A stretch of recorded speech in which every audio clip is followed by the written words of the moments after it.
أيها الذين آمنوا ادخلوا في السلم كافة صدق الله مولانا العظيم إن الله وملائكته يصلون على النبي يا أيها الذين آمنوا صلوا عليه وسلموا تسلیما۔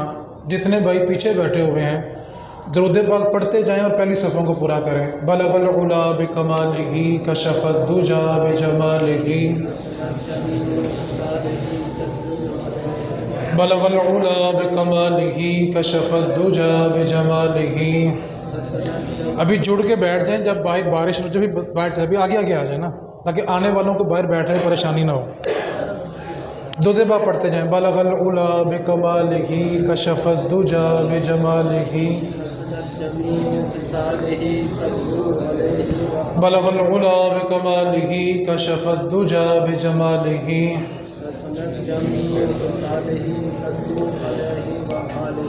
ایک بندہ 12 سے 14 گھنٹے اپنے کاروبار کے اڈے کو دیتا ہے، اور 12 گھنٹے 14 گھنٹے مشقت کرنے کے بعد جب وہ رات کو حساب کرے اور اگر اس کو منافع نہ ہو تو وہ کہتا ہے کہ یار آج ساری دیہڑی ضائع چلے گی۔ تو اس کا جو ملازم ہوتا ہے وہ کہتا ہے صاحب جی آج تو سیل بھی 3 لاکھ روپے کی ہوئی ہے۔ تو مالک یہ کہتا ہے کہ سیل سے غرض نہیں ہے، دیکھو منافع بھی ہوا کہ نہیں ہوا۔ اور اگر کسی بندے نے 50 سال تجارت کی ہو، کاروبار کیا ہو، اور 50 سال بعد بھی وہ اپنے گھر والوں کے لیے چھت نہ بنا سکے، تو اس کو یہ جملہ سننے کو ملتا ہے کہ انہیں 50 سال گال ہی دیتے رہے، اپنے بچوں کے لیے ایک چھت بھی نہیں بنا سکا۔ تو دنیا میں جو بھی کام ہوتا ہے وہ منافع کے لیے ہوتا ہے، اور اگر منافع نہ ہو تو بندہ 1 دن 2 دن سال 2 سال برداشت کرتا ہے، اس کے بعد اس کام کو چھوڑ دیتا ہے۔ تو جو بھی کام ہے 12-14 گھنٹے ہم جو وقت دیتے ہیں وہ منافع کے لیے دیتے ہیں، منافع نہیں ہے تو فائدہ ہی نہیں ہے۔ اب اسی تصویر کا دوسرا رخ دیکھیں کہ ہم جو 12-14 گھنٹے بھوکے رہتے ہیں، اس کا منافع یہ ہے کہ رب رسول راضی ہو جائے۔ اور اگر 14 گھنٹے بھوکے رہنے کے بعد، پیاسے رہنے کے بعد بھی رب رسول راضی نہیں ہوا، تو مطلب یہ ہوا کہ اس نے صرف بھوک اور پیاس ہی کاٹی ہے، روزے کا جو مقصد تھا پورا کو نہیں کیا۔ روزے کا مقصد کیا تھا کہ اس کے گناہ چھوٹ جاتے، اس کو تقوی میسر ہوتا، وہ نیکی کی طرف جاتا، اس کے گناہ چھوڑتے، وہ رب رسول کو راضی کرتا۔ آپ تصور کریں جس کی زندگی میں 50 رمضان گزر گئے، 40 رمضان گزر گئے، 30 رمضان گزر گئے، 20 رمضان گزر گئے، اور اس نے 50 سال بعد بھی رب رسول راضی نہیں کیا، تو اس نے 50 سال صرف بھوک اور پیاس ہی کاٹی ہے۔ تو روزہ جو ہے اس کا اصل منافع وہ رب رسول کو راضی کرنا ہے۔ اگر رب رسول ہی راضی نہیں ہوئے تو وہ منافع نہیں ہے۔ تو روزے کا جو بنیادی مقصد ہے وہ آپ نے یاد رکھنا ہے کہ یہ بھوک اور پیاس نہیں ہے، یہ رب رسول سے رشتہ مضبوط کرنے کے دن ہے۔ اور میرے محبوب کائنات صلی اللہ علیہ وسلم نے فرمایا بڑا بد نصیب ہے وہ شخص جس کی زندگی میں رمضان آیا اور اس نے اپنی بخشش نہیں کروائی۔ یعنی رمضان بخشش کے لیے آیا اور بندہ پھر بد نصیب رہ گیا، اور جس کی زندگی میں اس نے 20-30 بہاریں رمضان کی دیکھی ہوں، اور 30-40 بہاریں دیکھنے کے بعد بھی اس کا دل گواہی نہ دے کہ تو بخشا ہوا ہے، تو پھر اس کو سوچنا پڑے گا کہ میں 30 سال صرف بھوکا ہی رہا ہوں، میں نے صرف پیاس ہی کاٹی ہے، رب رسول تو میں نے راضی کوئی نہیں کیا۔ تو روزے کا جو بنیادی مقصد ہے اس میں رب رسول کی رضا ہے۔ تو آج کے خطبے میں جو پہلی بات آپ سے عرض کرنی ہے، بڑے درد کے ساتھ، بڑے ادب کے ساتھ، بڑی محبت کے ساتھ، بڑی چاہت کے ساتھ، جو پکے نمازی ہوتے ہیں نا، مسجد کے پکے نمازی جو سارا سال نماز پڑھتے ہیں، جب رمضان میں نوجوان مسجد کا رخ کرتے ہیں، نئے نمازی آتے ہیں، تو بعد میں ان کی زبان سے ایک جملہ سننے کو ملتا ہے کہ جو پکے نمازی ہیں وہ ہمیں کہتے ہیں کہ فصلی بٹیرے کتوں آ گئے ہیں، یہ سالانہ نمازی کہاں سے آ گئے؟ یار آپ کا تو فرض یہ بنتا تھا کہ آپ ان کو پیار اتنا دیتے کہ وہ آپ سے رمضان کے بعد بھی یہ کہتے کہ بابا جی جب آپ نے نماز پڑھنے جانا ہے تو مجھے ساتھ لے کے جانا ہے۔ آپ اگر دکاندار تھے تو آپ نمازی سے اتنا پیار لے لیتے اور نمازی اتنا پیار دے دیتا کہ دکاندار اس نمازی سے کہتا کہ آپ نے جب بھی نماز پڑھنے جانا ہے نا تو میری دکان والے رستے سے ہو کے جانا ہے، لیکن ہم اس پہ طنز کرتے ہیں، تنقید کرتے ہیں، جب اس کو برا بھلا کہتے ہیں تو بیچارے ٹوٹ جاتے ہیں۔ حالانکہ پرانے وقتوں میں نمازیوں کا کام بھلا کیا ہوتا تھا، توجہ آپ نے فرمانی ہے، وہ نہ ایک بندے کو ساتھ لیتے تھے، اس کا ہاتھ پکڑتے تھے، اس کو مسجد میں لاتے تھے، مسجد میں لانے کے بعد ساتھ کھڑا کرتے تھے، تکبیر کہہ کے ہاتھ باندھتے تھے، رکوع کرتے تھے، جب سجدے میں جاتے تھے نا، اور جو نمازی وہ لے کے آئے تھے جب وہ سجدے میں جاتا تھا نا تو لانے والا پیچھے بیٹھ کے نا اللہ کی بارگاہ میں ہاتھ اٹھاتا تھا، مالکا یہاں تک لانا میرا کام تھا، اب دل کی دنیا بدلنا یہ تیرا ہی کام ہے۔ یار آپ اس کو یہاں تک کو لائیں نا، یہاں تک لانے کے بعد اس کی بارگاہ میں التجا کرے، مالکا یہاں تک تو میں لے آیا ہوں، اب اس کی دل کی دنیا بدلنا یہ تیرا ہی کام ہے۔ لیکن بیچارے جو آتے ہیں ہم ان پہ بھی طنز کرتے ہیں۔ مولا علی شیر خدا، اور شیر خدا کی شیر جیسی باتیں۔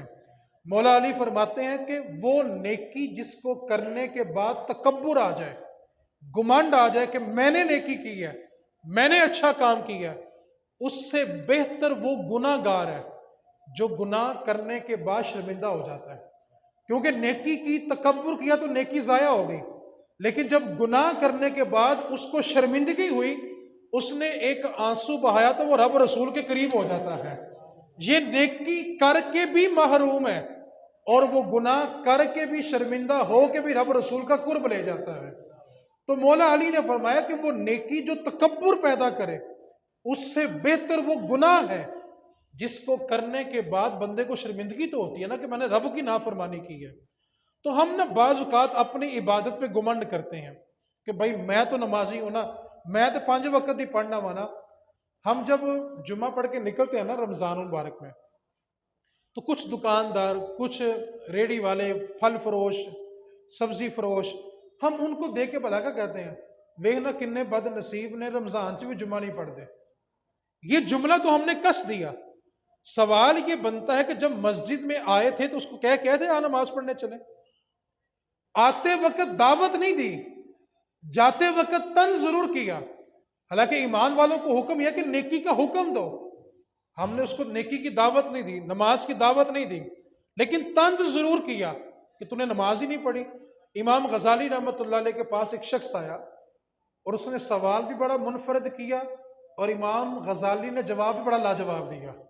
شخص نے سوال کیا کہ امام صاحب جو بندہ نماز نہیں پڑھتا اس کے بارے میں کیا حکم ہے؟ امام صاحب نے جواب دیا، کمال کر دیا، فرمایا بیٹا لوگوں کے بارے میں فتوے پوچھنے نہیں آتے، جب نماز پڑھنے جاؤ تو ساتھ لے کے جایا کرو۔ تم فتویٰ لینے تو آگے ہو کہ بے نمازی کا حکم کیا ہے، کیا کبھی تم نے جاتے وقت کہا تھا آؤ نماز پڑھنے چلتے ہیں؟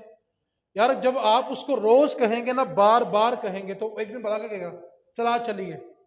جب وہ آ جائے، وہ سجدے میں سر رکھے اور آپ پیچھے ہاتھ اٹھا دیں، مالکا یہاں تک لانا تو میرا کام تھا نا، اب اس کو بخش دینا، استقامت دے دینا میرے رب وہ تیرا ہی کام ہے، آپ اس کو لائیں تو صحیح۔ نبی پاک صلی اللہ علیہ وسلم کا جو سب سے بڑا دشمن اس کا نام ابو جہل ہے۔ جتنی اذیتیں ابو جہل نے مصطفیٰ کو دی نا اتنی کسی اور نے نہیں دی۔ دین کے ہر کام میں جس بندے نے رکاوٹ ڈالی اس کا نام ابو جہل ہے، اور یہ ختم نہیں ہو گئے، ہر دور میں موجود ہوتے ہیں۔ ٹھیک ہے، محلے میں شراب پی جاتی ہو کوئی پریشانی نہیں ہوتی، اگر مسجد کے سپیکر سے آواز آ جاتے یار اب مولوی سونے نہیں دیتے، تو یہ صحیح بات ہے، مولوی کب سونے دیتے ہیں؟ مولوی کو تو مولوی کہا ہی اس لیے جاتا ہے کہ امت کو جگا کے رکھنا ہے، اس کی تو ڈیوٹی جگانے کی ہے، اور آپ اسی کو کہہ رہے ہیں سونے نہیں دیتا، وہ تو آیا ہی آپ کو جگانے کے لیے ہے۔ ابو جہل نے جتنی اذیت مصطفیٰ کو دی ہے کسی دشمن نے اتنی اذیت نہیں دی۔ لیکن آپ اس جملے کو سنیں، انسان کی روح تک تڑپ جاتی ہے، اتنی اذیت ہے۔ نبی پاک کے کندھوں پہ جو گندی اوجڑیاں پھینکی گئی تھی نا، ابو جہل کے کہنے پہ پھینکی گئی۔ رسول کریم کو قتل، شہید کرنے کے جو منصوبے بنائے گئے ابو جہل نے بنائے تھے۔ رسول کریم کو شہر سے نکالنے کے منصوبے بنائے گئے ابو جہل نے بنائے تھے۔ دین کے ہر کام میں مصطفیٰ کو اذیت ابو جہل نے دی۔ لیکن آپ نبی پاک کا عمل دیکھیں، میرے رسول کریم صلی اللہ علیہ وسلم صرف ابو جہل کے دروازے پہ 2000 مرتبہ اس کو کلمہ پڑھانے کے لیے گئے ہیں۔ آپ کسی کو ایک بار کہیں، آپ کو کوئی جملہ سخت مل جائے، آپ دوبارہ اس کو دعوت ہی نہیں دیتے، حالانکہ آپ کو تو حکم ہے کہ جب تک آپ کی زندگی آپ اس کو دعوت دیں۔ آپ مجھے ایک بات بتائیں، بچہ اگر بگڑ جائے، اولاد بگڑ جائے، بیٹا بگڑ جائے، ایک بار سمجھاتے ہیں؟ دو بار سمجھاتے ہیں؟ جب تک وہ ٹھیک نہ ہو جائے، ہر روز باپ یہ کوشش کرتا ہے کہ اس کو صراط مستقیم مل جائے۔ تو یار، جس بندے کو آپ کے پڑوس میں رہتے ہوئے بے نمازی ہے وہ، آپ نے کبھی اس کو دعوت دی؟ اچھا، اپنا کام ہو تو ہم پڑوسی کی بیل دے دیتے ہیں کہ یار یہ چھت سے ہی چیز لینی ہے، یہ گلی میں ذرا ٹینٹ لگانے ہیں، گاڑی تھوڑی آگے کر لو، گاڑی تھوڑی پیچھے کر لو۔ اپنا مطلب ہو تو دن میں 10 بار بھی پڑوسی کی بیل دے دیتے ہیں۔ کیا کبھی رب رسول کے لیے دعوت دی ہے ان کو؟ رب رسول کا پیغام ان تک پہنچایا؟ نہیں پہنچایا۔ تو یہ ہماری ذمہ داریوں میں شامل ہے۔ لیکن انداز کیسا ہو؟ امام حسن اور حسین پاک رضی اللہ تعالی عنہما مسجد نبوی میں داخل ہوئے تو ایک بزرگ تھے، بھی نیا نیا کلمہ پڑھا تھا، دین اسلام سے آشنائی نہیں تھی اتنی۔ دیکھا بابا جی وضو کر رہے ہیں اور وضو غلط کر رہے ہیں، تو انداز تبلیغ دیکھیں، ہم بھی تبلیغ کرتے ہیں لیکن ساتھ اتنی بڑی پہلے اس کو نوازشات دیتے ہیں، اس کے بعد اس کو نیکی کی دعوت دیتے ہیں۔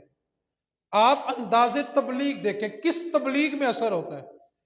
امام حسن اور حسین نے جب دیکھا نا کہ بابا جی وضو غلط کر رہے ہیں، تو ان سے یہ نہیں کہا بابا جی آپ وضو غلط کر رہے ہیں، کیونکہ بڑے کو غلط کہنا بھی غلط ہے۔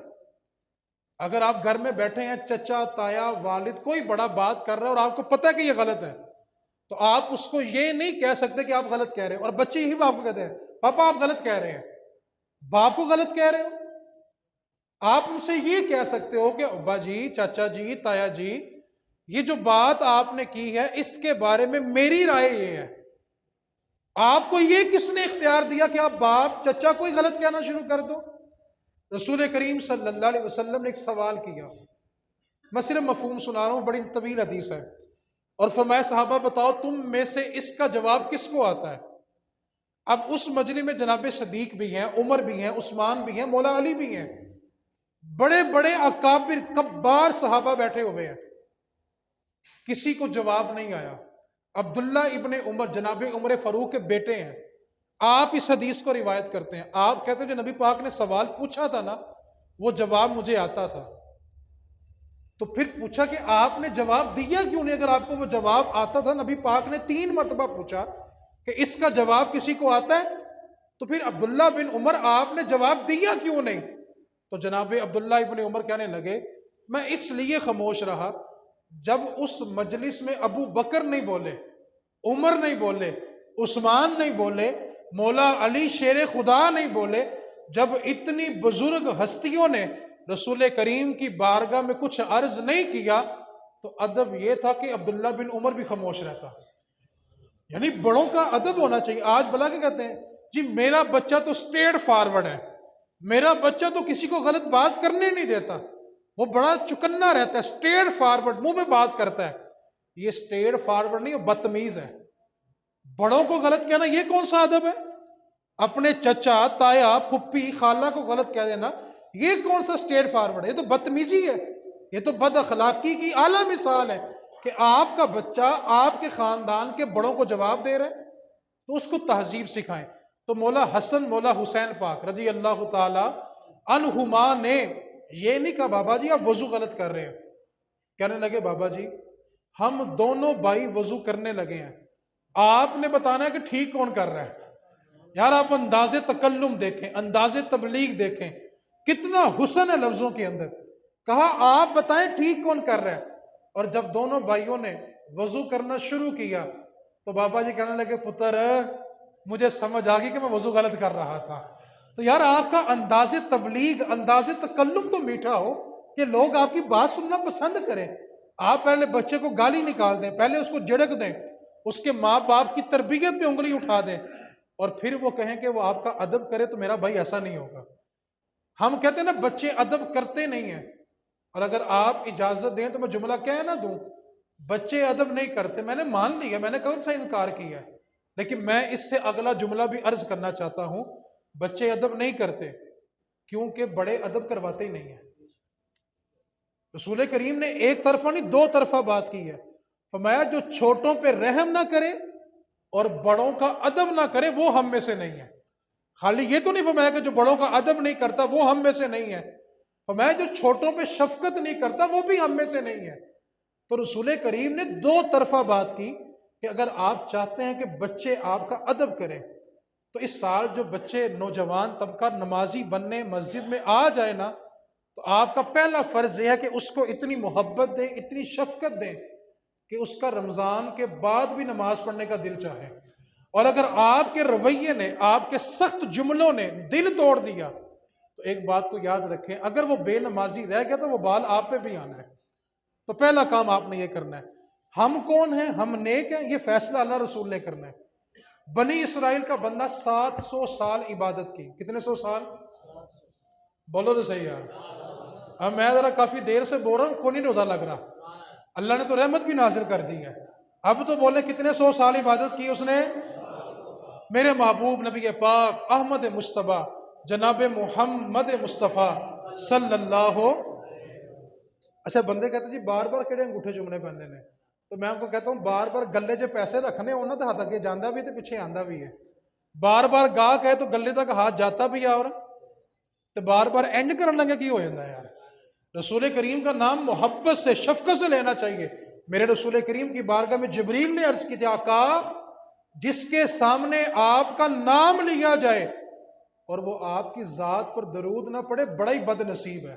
تو رسول کریم نے جبریل کی دعا پہ آمین کہا ہے کہ واقعی بد نصیب ہے. تو میرے محبوب کا جب بھی نام آئے، جس مجلس میں نام آئے، بڑی محبت سے کہنا چاہیے صلی اللہ. بڑی محبت سے نبی پاک کی ذات پہ درود پڑا کرے. اور آج تو ویسے بھی جمعہ، جس کے بارے میرے نبی کا فرمان ہے، جب جمعے والے دن میرا امتی مجھ پہ درود پڑتا ہے، میں محمد خود اس کا درود سماعت فرماتا ہوں.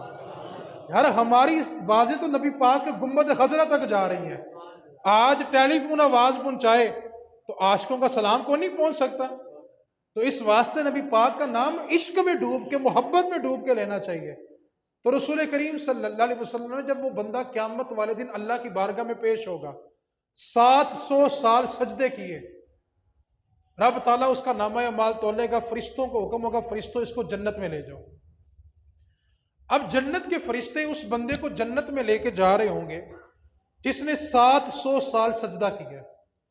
اب وہ جو جنت کی طرف جا رہا ہوگا تو اس کی زبان سے جملہ نکلے گا، جنت تو ملنی تھی، 700 سال سجدے جو کیے ہیں. رب تعالیٰ فرمائے گا فرشتوں اس کو واپس لاؤ. اس کو دوبارہ ترازو پہ لایا جائے گا. رب فرمائے گا اس کی 700 سال کی عبادت نکالو، ایک پلڑے میں رکھو، اور دوسرے پلڑے میں اس کی ایک آنکھ جو میں نے اس کو نعمت دی ہے وہ رکھو. جب ایک نعمت کے بدلے 700 سال کے سجدے تلیں گے تو عبادت کم پڑ جائے گی. اور بندہ 700 سال سجدہ کر کے بھی ایک نعمت کا بدلہ نہیں دے سکتا. آج لوگ بڑا کہتے ہیں میں بڑا مارا، میں بڑا غریب ہوں. اور بھائی اللہ کا شکر ادا کرو، اللہ نے آپ کو صحت دی ہوئی ہے، آپ شکر ادا کریں. میں آپ سے پوچھتا ہوں کہ بندہ آپ کو کہ جی 5 کروڑ لے لو، اپنی دونوں آنکھیں نکال کے دے دو گے؟ بولو تو صحیح یار. اپنی زبان دے دو 5 کروڑ لے لو، اپنے دونوں ہاتھ اتار کے دے دو 5 کروڑ لے لو، لیں گے؟ او بھائی آپ کا تو ایک ایک عضو رب نے ایسا بنایا جس کی دنیا میں قیمت ہی کوئی نہیں. آپ کہتے ہیں آپ غریب ہیں، آپ آنکھوں سے دیکھ رہے ہیں، یہ اللہ کا دیا ہوا رزق ہے. ہم رزق صرف پیسے کو سمجھتے ہیں. آپ کو اللہ نے دیکھنے کی قوت دی ہے، نبینا سے پوچھو آنکھوں کا رزق کیسا ہے. آپ کے پاس قوت گویائی، بولنے کی قوت ہے. جو بندہ بول نہیں سکتا اس سے پوچھو بولنے کی قوت رب کا دیا ہوا کیسا رزق ہے.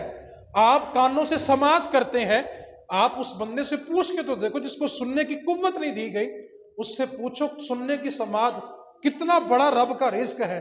یار آپ اپنی ٹانگوں پہ چل کے یہاں تک آئے ہیں، کبھی اس کو تو دیکھو جو ویل چیئر پہ آتا ہے اور پیشانی سجدے میں رکھ بھی نہیں سکتا. آپ کو کیا پتا کہ آپ کی ٹانگیں اللہ کا کتنا بڑا رزق ہے. شیخ سعدی کہتے ہیں میں اپنے گھر سے نکلا، پاؤں میں جوتا نہیں تھا، کانٹا چبھ گیا تو زبان پہ شکوہ آ گیا، مالکا اگر چلنے کے لیے قدم دیے تھے تو پہننے کے لیے جوتا بھی دے دیتا. شیخ سعدی کہنے لگے میں کچھ اور آگے بڑھا تو دیکھا کہ ایک بندے کے دونوں ٹانگیں ہی نہیں تھی. میں فوراً قریبی مسجد میں گیا، سجدے میں گر گیا اور رو کے کہنے لگا مالک تیرا بڑا ہی کرم ہے، اگر تو نے پہننے کے لیے جوتا نہیں دیا، کم از کم چلنے کے لیے قدم تو دیے ہوئے ہیں نا۔ بھائی آپ کو کیا پتا کہ آپ کی صحت کتنا بڑا رزق ہے؟ میں آپ کو ایسے ایسے بندے دکھا سکتا ہوں، آئے میرے ساتھ، 22 سال ہو گئے ہیں سونے کے لیے نیند کی گولی کھاتے ہیں، ورنہ ساری رات پاگلوں کی طرح بولتے ہیں۔ اور آپ جانتے ہیں ان کے گھر میں 6 گاڑیاں کھڑی ہیں، کروڑ پتی ہیں، آپ کہتے ہیں آپ غریب ہیں؟ آپ توجہ کریں اس جملے پہ، 6 گاڑیاں گھر میں کھڑی ہیں، کروڑ پتی بندہ 22 سال سے نیند کی گولی کھا رہا ہے۔ اور آپ جانتے ہیں وہ کھاتا کیا ہے؟ صبح 2 ڈبر روٹی کے پیس کھاتا ہے اور 6 گولیاں 7 دوائی کی کھاتا ہے۔ اور یہاں ماڑے کی صورتحال دیکھو، 2 سویرے، 2 دوپہری، 2 شام کو، اور پھر ہاتھ دیتا ہے سر کے نیچے اور خراٹے مار کے ساری رات سکون کی نیند سوتا ہے۔ آپ کہتے ہیں آپ غریب ہیں؟ آپ مجھے بتائیں، ایک بندے کے پاس کروڑ روپیہ پڑا ہوگا، گاڑی بھی اپنی ہے، بنگلہ بھی اپنا ہے، اور اس کو کھانے کے لیے روٹی بھی نصیب نہیں ہے، آپ اس کو امیر سمجھتے ہیں؟ آپ اللہ کا شکر کیوں نہیں کرتے کہ اللہ نے آپ کو کتنا امیر بنایا ہے، اللہ نے آپ کو کتنا دولت مند بنایا ہے؟ آپ کے پاس آنکھوں کی دولت ہے، زبان کی دولت ہے، کان کی دولت ہے، رزق کھانے کی نعمت آپ کے پاس میسر ہے۔ تو اس واسطے اپنے آپ کو غریب نہیں سمجھنا، غریب نہیں سمجھنا، اللہ نے آپ کو بڑا ہی نوازا ہے۔ تو ایک بندہ تھا بنی اسرائیل میں، اللہ کا اس پہ اتنا کرم تھا کہ وہ جہاں جاتا تھا اللہ کی رحمت کا بادل اس کے اوپر سایہ کرتا تھا۔ اللہ تعالیٰ نے اس کو رحمت کا بادل دیا ہوا تھا، وہ جہاں جاتا اس پہ سایہ کرتا، سخت دھوپ میں جاتا تو اللہ کی رحمت کا بادل اس کے اوپر سایہ کرتا تھا، اتنا نیک تھا۔ ایک گناہ گار کو پتا چلا کہ بندہ بڑا نیک ہے اور اللہ نے اس کو رحمت کا بادل دیا ہوا ہے، اس پہ اللہ کا بڑا کرم ہے۔ گناہ گار نے سفر کیا، اس نیک کے پاس پہنچا اس نیت کے ساتھ کہ اس کے ساتھ رہوں گا تو گناہ چھوٹ جائیں گے۔ جو بندہ چاہتا ہے نا اس کا گناہ چھوٹے، پہلا کام وہ یہ کرے کہ برے دوست چھوڑے، پہلا کام وہ یہ کرے کہ نیک کی صحبت میں آئے۔ وہ نیکوں کے پاس آتا بھی نہیں ہے، برے چھوڑتا بھی نہیں ہے، کہتے میں بڑا نیک بن جانا ہے۔ وہی صحبت کا بڑا اثر ہوتا ہے۔ آپ عطار کی دکان میں جائیں، خوشبو نہ بھی لگائیں تو کپڑوں سے خوشبو آتی ہے، اور ویلڈنگ والی دکان پہ جائیں، ویلڈنگ نہ بھی کریں تو چنگاری کپڑے جلا دیتی ہے۔ صحبت کا بڑا اثر ہوتا ہے میرے بھائی۔ اب اس پہ اللہ کا بڑا کرم تھا، رحمت کے بادل سایہ کرتے ہیں، گناہ گار آ کے بیٹھا تو نیک تھوڑا پیچھے ہو گیا، گناہ گار اور قریب ہوا تو نیک اور پیچھے ہو گیا، اور کیا بیٹھا وہ تو اتنا گناہ گار میرے پاس کیا لینے آ گیا؟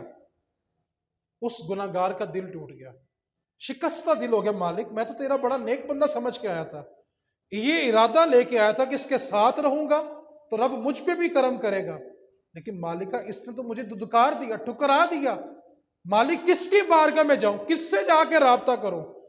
جب وہ بہتے آنسوؤں کے ساتھ اٹھ کے چلا تو اللہ نے رحمت کا جو بادل تھا گناہ گار کے اوپر کر دیا، اور پھر جہاں جہاں گناہ گار جائے رحمت کا بادل ساتھ جائے۔ وہ نیک کہنے لگا مالکہ یہ کیا ہوا؟ کہا وہ تجھے نیک سمجھ کے آیا تھا اور تو نے گناہ گار سمجھ کے ٹھکرا دیا، تو رب کو اس کا آنا اتنا پسند آیا کہ رب نے رحمت کا بادل ہی اس کو عطا فرما دیا ہے۔ تو بھائی جو آ جائے اس کو تانا نہ دو، طنز نہ کرو، تنقید نہ کرو، اس کو پیار اتنا دو کہ اس کا رمضان کے بعد بھی آنے کا جی چاہے۔ ہوتا کیا ہے، پہلے ہم اس کو جھڑکیں گے، پھر گالی بھی نکالیں گے، پھر مسجد سے باہر بھی نکالیں گے۔ او میرے بھائی، آپ کا یہ رویہ کہیں اس کو ساری زندگی کے لیے مسجد سے دور نہ کر دے۔ وہ ایک بندہ تھا، اس نے ایک اخبار میں ایک آرٹیکل لکھا تھا، اس کا خلاصہ کلام صرف عرض کر دیتا ہوں، بڑا لمبا آرٹیکل تھا۔ کہتا ہے ایک بندہ کسی گناہ میں مبتلا ہو گیا، بہت بڑا گناہ کر بیٹھا، لیکن اس کے دل میں یہ خیال گزرا چلو جا کے رب کو منا لیتا ہوں۔ کہتے ہیں اس نے بڑی امید لگائی رب کی بارگاہ میں، اور وہ نماز پڑھنے مسجد میں آ گیا، کبھی نہیں آیا تھا، کبھی نہیں آیا تھا، لیکن اس دن رب نے کرم کیا، بلا لیا۔ کہتے ہیں اس نے نماز جب پڑھ لی تو اس کا موبائل بجا، اور جب موبائل بجا تو سارے نمازیوں نے اس کو اتنا گھور کے دیکھا، اتنی مشکوک نگاہوں سے، اتنی متنفر نگاہوں سے دیکھا کہ بیچارہ دعا مانگے بغیر شرمندہ ہو کے مسجد سے باہر چلا گیا، اور وہ بندہ سیدھا شراب خانے گیا، اور شراب پیتے پیتے اس سے شراب کا گلاس گرا اور گلاس ٹوٹ گیا. تو وہاں کے ویٹر نے آ کے پوچھا سر آپ کو چوٹ تو نہیں لگی، سر آپ کو تکلیف تو نہیں ہوئی؟ تو اس بندے نے آخر میں یہ لکھا تھا کہ بتاؤ اب میں رب کو مسجد میں تلاش کروں کہ شراب خانے میں تلاش کروں؟ مسجد گیا تو مسجد والوں کا رویہ اتنا سخت تھا، اور جب میں شراب خانے گیا گناہ کرنے گیا، لیکن بڑی تہذیب تھی وہاں پہ. تو میرا بھائی آپ آنے والے نمازیوں کو اتنا پیار کریں، اتنی ادب کے ساتھ ان سے بات کریں کہ ان کا رمضان کے بعد بھی آنے کا جی چاہے، وہ رمضان کے بعد بھی آپ کے ترلے کریں کہ آپ نے جب نماز پڑھنے جانا مجھے ساتھ ہی لے کے جانا ہے. تو آپ نے پہلا کام یہ کرنا ہے. دوسری بات، رسول کریم صلی اللہ علیہ وسلم نے فرمایا ہمارے اور یہودیوں کے درمیان جو فرق ہے وہ سحری کھانا ہے.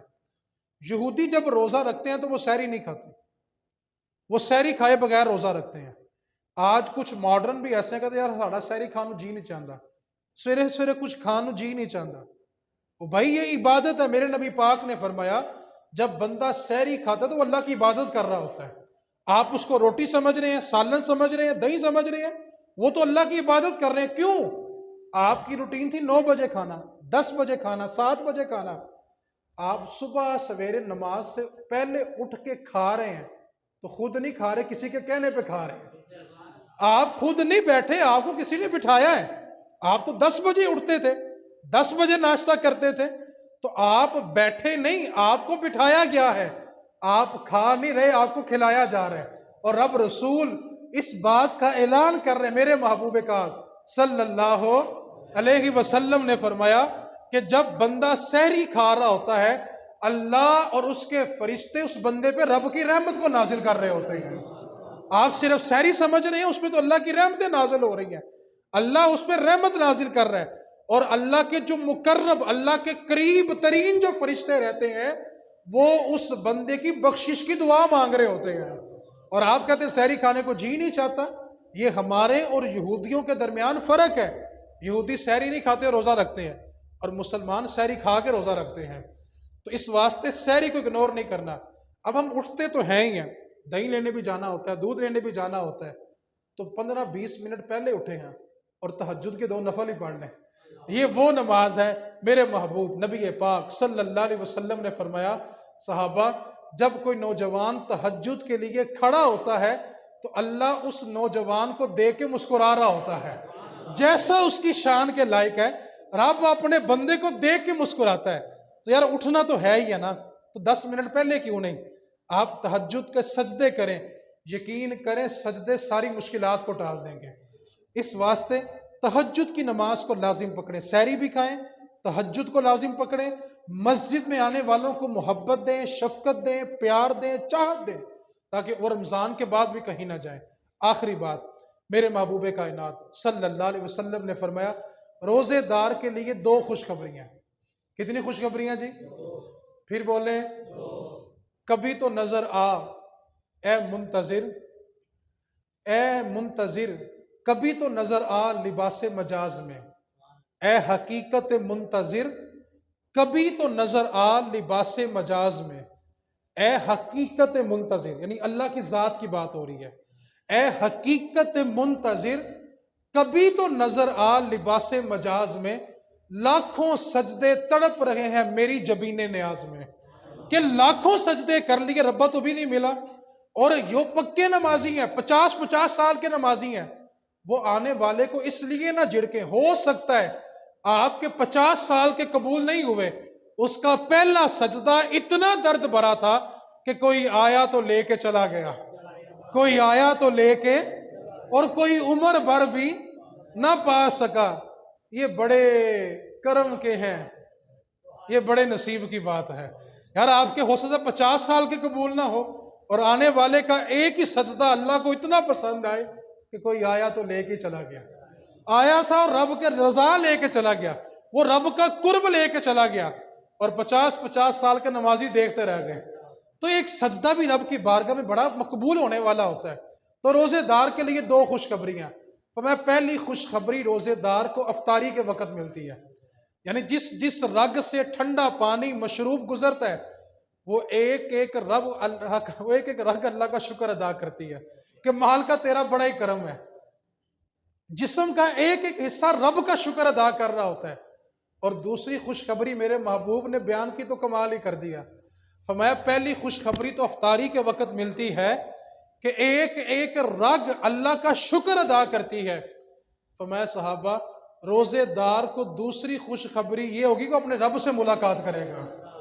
یار رب سے ملاقات ہوگی، یار ہم نے کسی بزرگ کو ملنے جانا ہو، کسی بڑے کو ملنے جانا ہو تو ہم کہتے ہیں یار بزرگوں نے آپ بلایا ہے، یار یہاں بزرگوں نے بلایا تو بڑی چاہت ہوگی، سوچو جس سے رب نے ملاقات کرنی ہوگی، میں روزے دار کی رب سے ملاقات ہوگی۔ اور کمال کا نقشہ کھینچا، باقی ساری عبادتیں کریں تو جنت ملتی ہے، روزہ رکھیں تو جنت کا مالک رب ہی مل جاتا ہے۔ روزے کی جزا جنت نہیں، جنت کا مالک رب ہے۔ اور آگے میرے محبوب نے جو حدیث بیان کی کمال کر دیا، فرمایا جب اہل جنت جنت میں چلے جائیں گے اللہ ان سے خطاب کرے گا، اے اہل جنت۔ اہل جنت عرض کریں گے مالک ہمارے سر تیرا حکم ماننے کے لیے خم ہے۔ اللہ پوچھے گا اہل جنت اپنے رب سے راضی ہو؟ کیا کمال نقشہ ہے، اپنے رب سے راضی ہو؟ اہل جنت کہیں گے مالکہ جتنا کرم ہم پہ ہوا کسی پہ ہوا ہی نہیں ہے، ہم تجھ سے راضی ہیں۔ تو رب تعالیٰ فرمائے گا سنو پھر میں تمہیں ایک اور نعمت دینے لگا ہوں۔ تو اہل جنت بڑا تعجب کریں گے مالک جنت میں آ کے بھی کوئی نعمت باقی ہے؟ ہر نعمت تو میسر ہے، جو جی چاہتا ہے ارادہ کرتے ہیں چیز آ جاتی ہے۔ اور جنت کے بارے میرے محبوب نبی پاک صلی اللہ علیہ وسلم نے فرمایا کہ جنت میں خواہش ایسے پوری ہوگی، ایک پرندہ جنت میں اڑ کے جا رہا ہوگا اور جنتی اپنے تخت پر بیٹھ کر ارادہ کرے گا کہ میں نے اس پرندے کو کھانا ہے، تو کہتے ہیں وہیں سے پرندہ گرے گا تھال کے اندر، آدھا کڑھائی ہوگی آدھا روسٹ ہوگا، اور بندہ اس کو کھائے گا، پسینہ آئے گا، ڈکار آئے گا، تو پرندہ اڑ کے دوبارہ اڑنا شروع کر دے گا۔ جنت میں ہر نعمت میسر ہوگی۔ اب جنتی کہیں گے مالک جنت مل گئی، اتنی نعمتیں مل گئی، اب کون سی نعمت باقی ہے؟ تو میرے محبوب نے نقشہ کھینچا کمال کر دیا، فرمایا صحابہ سنو، اب اللہ جو جنتیوں کو نعمت دینے لگا وہ یہ ہے، رب تعالیٰ فرمائے گا اے اہل جنت تمہیں جنت دی، ساری نعمتیں دی، لیکن جو اب نعمت دینے لگا وہ سب سے بڑی ہے۔ جنتی اور حیران ہوں گے جنت سے بڑی کون سی نعمت ہے؟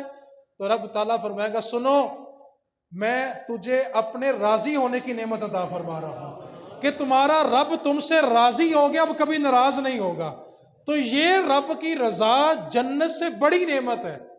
تو یار آپ ایک نمازی کا ہاتھ پکڑ کے لائیں، اس کو سر سجدے میں رکھنے دیں اور پیچھے کھڑے ہو کے آپ دعا کریں کہ مالک یہاں تک لانا تو میرا کام تھا، اب اس کی دل کی دنیا بدلنا تیرا کام ہے۔ آخری گزارش ہے روزوں کو تبصروں کرنے میں ضائع نہ کریں۔ 11 مہینے آپ نے تبصرے کیے ہیں نا، ہر بندہ بھلا کہتا ہے امینو اندر دی رپورٹ پہنچی ہے۔ ایک تو میں آج تک اس بات سے بڑا پریشان ہوں اندر کی خبریں ہمارے تک آتی کہاں سے ہیں؟ کہتے ہیں اندر دی رپورٹ ہے، ان سے بڑے سیاستدان تو ہم ہیں، ان سے بڑے تجزیہ نگار تو ہم ہیں، ہمیں اندر کی رپورٹیں ہوتی ہیں۔ نہ تو آج تک مجھے اندر سمجھ آیا ہے نہ اندر کی رپورٹ سمجھ آئی ہے۔ 11 مہینے جو آپ نے تبصرے کیے، چوکوں میں بیٹھ کے، دفتروں میں بیٹھ کے، گھروں میں بیٹھ کے، ٹی وی پہ خبریں سن سن کے کان خراب کر لیے 11 مہینے، انقلاب آ گیا؟ بولو تو صحیح یار، میں ووٹ تو نہیں مانگا، بولو تو صحیح، آپ کے تبصرے کرنے سے انقلاب آ گیا؟ خبریں سننے سے؟ یقین کر لو 1 مہینہ سننے سے بھی نہیں آنا۔